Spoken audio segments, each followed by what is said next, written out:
Hi you guys, welcome back to my channel. If you're new here, my name is Maddie. I make videos on everything lifestyle, reading, college, growing up, all that kind of fun stuff. This is a safe little corner of the internet for you and I'm so happy that you're here. Please make sure you're subscribed. I'm trying to hit 1,000 subscribers this year. This video is going to be so much fun. I am reading First and Forever by Lynn, my favorite author. She has written a ton of books like Better Than the Movies, Nothing Like the Movies, which Better Than the Movies is actually becoming a movie on Netflix. So excited. It is my favorite book ever. She also wrote Betting on You, which I just did a video on. She has so many books. She is such a good author. This is her newest release, and then she has another one coming out this year as well, but this one is football themed. I actually have already started reading it. I couldn't wait, but in this video I'm going to be sharing with you all of my thoughts on it. Let me read you the back. I'm hoping it gives Taylor Swift, Travis Kelce vibes. A football star and his team's die-hard fan find themselves entangled in a PR stunt that only one side knows is fake, but it might just be the right play.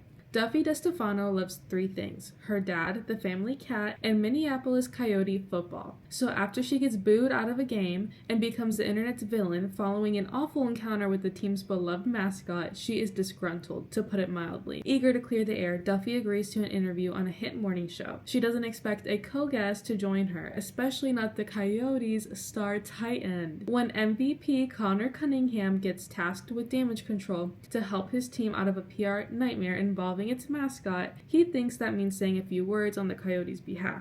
Instead, he finds himself in a highly amusing verbal sparring match with a recently wronged fan on live TV. Duffy pelts him with fiery jabs, but is also clearly well versed in all things Coyotes, color him intrigued and attracted. The interview instantly goes viral, and the public is obsessed with them. A strong push from the Coyotes PR team to ride the wave results in Connor asking Duffy out. Despite his distaste for PR stunts, he discovers that being with Duffy is much easier than anticipated, and somehow it doesn't feel fake to him. The secret can only blow up in his face, but all he knows is that if he ruins things with Duffy, it'll be the greatest fumble of his life.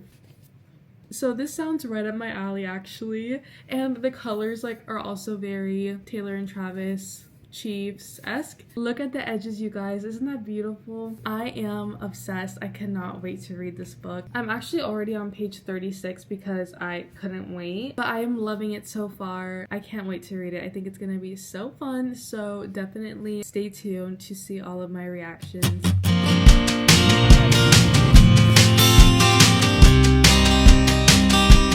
Let's do a little update on the book. I am now on page 46. It is just so cute so far, you guys. So right now, Connor called her and wanted to take her out on a date because the PR people said it would be good. So I don't know if that's going to become an issue later. You only are dating me for PR. I don't know. But he is interested. And she's also interested, right? So she says yes, and they're going to dinner. And when he goes to pick her up from her house, all of the neighbors came out and were taking pictures of them, and it was so cute. Now they're going to dinner. And in the car they're talking and she's very nervous, and it's just so cute because she's like, I feel like I'm getting more comfortable. Now they just made it to the restaurant and there's paparazzi there, so I'm really interested to see how this is gonna go. I do have two bookmarks, so let me see what was going on that I thought was so bookmark worthy. Okay, so the first one I just thought was so relatable. Lynn just writes so well for today's younger generations. She literally brought up how Duffy, our main girl, was seeing edits of Connor, the football player, on TikTok. She says an entire montage of Connor suited up on the sidelines in slow motion, squirting water into his mouth and then swallowing while Give Me More by Britney Spears played. I don't know why I found that so funny. Maybe it's because I've seen a lot of those type of videos, especially of Tom Holland, but anyways, that is just so funny. Something about his throat, neck, Adam's apple was strangely appealing to thousands of content consumers like me. Then the next bookmark we have. So this was a cute little moment. He says, and you look really nice, by the way. Oh, thanks, she said with a small laugh. I had to borrow some clothes from a friend because I don't usually wear anything that hasn't come from Target or Amazon, so trust me, it's all her. And he says, I'm looking at you, and it's definitely not all her, I said, a big fan of her freckled shoulder. I suddenly appreciated that the nice night didn't allow for jackets. Her skin looked ridiculously soft, and I almost had to restrain myself from reaching out and brushing my fingers across it. why don't men yearn like this anymore? And this isn't even like deep yearning yet, because this is just first date thoughts. I like knowing what the men are thinking because I'm in a woman's brain all the time, and I love to hear from men's perspective. I like when men can be romantic. I think there's obviously mutual interest, and I wonder how the night's gonna go, how she's gonna feel about the paparazzi, because I think that's one of her biggest concerns, obviously, is that he's a huge celebrity and she's not. So I'm very interested. I'm going to keep reading. I'll keep you posted.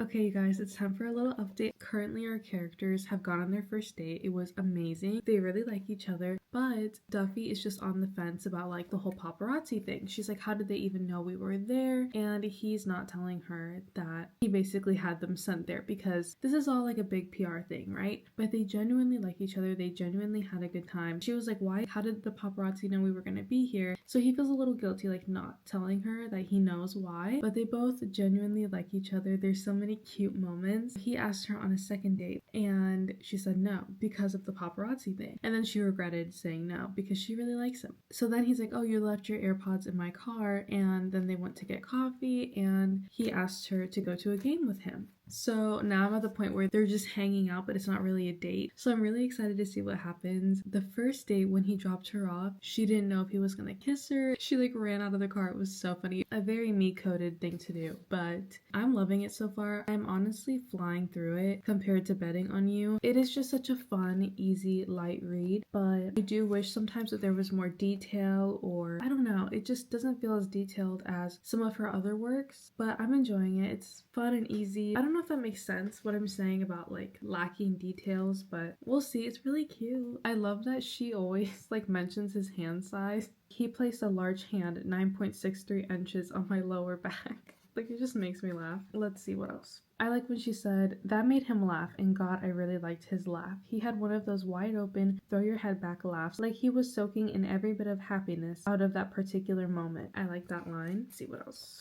Oh, he's a Swiftie. I really like that because they were at karaoke the first date, and then this happened. Just as I was thinking that he could absolutely force me to do this simply by suggesting Exile, my all-time favorite song, he said, and there's always Exile or Coney Island if you're into that Swiftie sort of thing. She says, are you into that sort of thing? He basically said that he knew all of the lyrics, and then they sang together, and it was so cute. Like, this guy is purely like all green flags, besides the fact that he's like not telling her about the paparazzi thing. I like when she says, there was something about laughing with him, our eyes meeting easily, that felt so nice that it kind of made me sad. I think they're both like lonely. She lives with her dad because her mom passed away. He doesn't have a lot of friends anymore since being this big football star. So I think they're both good for each other. It's just easy. Almost like they've known each other a long time. But anyways, we're on page 94. We're flying through it. So far I would give it like 3 or 4 stars, I think. But we'll keep going and see what happens. Alright, you guys, it is time for a little update. I have thoughts. I love this book, okay? I am obsessed. It is making me feel like a giddy teenager, giggling, kicking their feet. That's how I feel. Such an easy, fun, light read, and I'm obsessed with just like their connection, and it's like so early on. He is just such a green flag in every area. They've like totally fallen for each other, and it is so cute and like believable. They still have had all of these little moments, and he keeps showing up for her, and they're still like fake dating, but he wants to take her on a real second date. They were gonna go to like an Oktoberfest thing, so he was wearing like really short shorts and like it was a whole thing, and they were driving there, and then she finds out her dad is in the hospital, which I had a feeling something was gonna happen with the dad's health, and I thought he was gonna die, but I think it's just there's not enough time left for that. He had no problem like turning around, taking her to the hospital, and he is just such a green flag, and I love it. So then this is so good. The dad ends up being fun, and then the dad is like, okay, well, tomorrow I need you to, he coaches flag football once a month, like as a volunteer or something. He's like, I need you to do it for me because I won't be there. And Connor's like, if you want me there, like, I'm happy to help you. Love it. Such a green flag. He doesn't overstep. I love it. And so he's like so good with the kids, and she loves that. And she's like not as good with the kids. Then it starts to like rain, and he has to like get on a plane later in the day to leave for an out of state game. Listen. He goes, listen, I can't help but notice you're shivering. My place is really close. Do you want to take a hot shower there while I get my bags together? green flag after green flag after green flag. Like, just noticing the little details. I just have found that I'm living in this little fantasy world where men are written by women, hopeless romanticism, yearning is real. It's all I want in my real life. Just a man to notice the little things, right? And so then they kiss, okay? This is not the first time, but like there's so much tension built up because they don't know if they're friends or if they're fake dating, and they want it to be more and like all this stuff. And he's like, oh, I don't even want to read this out loud. It's so awkward to like read out loud. But he's like, you're soaked to the bone and shivering, yet like he wants to kiss her. And then he does. And I love it. And it's like not overly spicy, which I really love about Lynn. Is like I feel comfortable reading. It's not too much for me. I love it. But it's enough to where I'm like, there is passion. These two are like meant to be. See them getting married. Also, I don't know if I already said that he had like a very Travis Kelce-esque moment where he like looked up at her while she was like in the stands and the camera was like on him and it was obvious he was looking at her. I'm obsessed with this book. I'm just in love, basically. I want to thank Lynn for creating this and for making my expectations so high. I'm on page 190 of 304. So we are getting to the end and I'm so sad about it, but this is so much fun. Definitely having an easier time than betting on you. We don't talk about betting on you. I don't know why. I did not like that one as much, but I will keep you posted. I should be finishing it soon. So yay!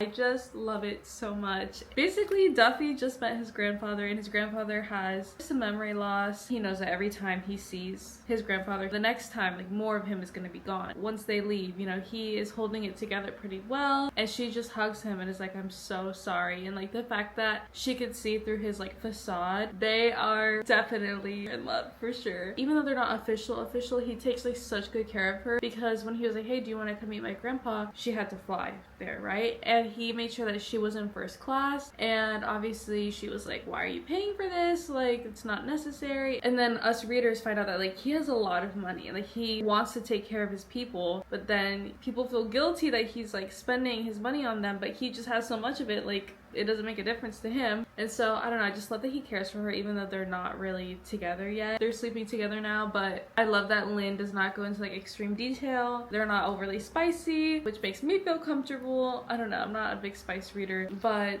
yeah, they are in love and I love love, and it makes me miss it. I miss all of that, meeting somebody's family and like, I don't know, the feeling of knowing somebody on that level. I think it's so beautiful and Lynn captures it so well. I need to finish it. I have been working on this book for so long. I love it, but it's been some time. We're on 208 out of 304. We have like 100 pages left. Can we do it today? Can we do it by the end of this week for sure? But I am so obsessed. I love it.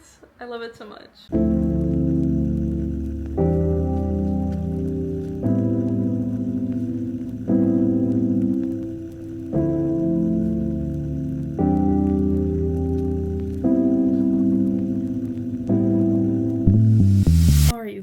We are done with the book, so let's talk about it. I have so many thoughts. For me, I think this is 4.5 stars. I loved it. Thought it was so much fun and such an easy read, and I just loved watching them fall in love. The way everything just came together at the end so perfectly. First of all, they went on like the most interesting date ever. They went zombie hunting, which was so funny. Like, genuinely, I told one of my coworkers what was going on in the story because I thought it was so hilarious. Anyways, they went like zombie hunting and Duffy was so into it. It was just hilarious. And then they were in the car together when Connor's like agent called him and was like, yeah, this PR relationship is going amazing, and she heard it because she was in the car and she freaked out. Obviously, like, can you blame her? Then he says that he loves her. Then they're not speaking and she ends up at one of the games again.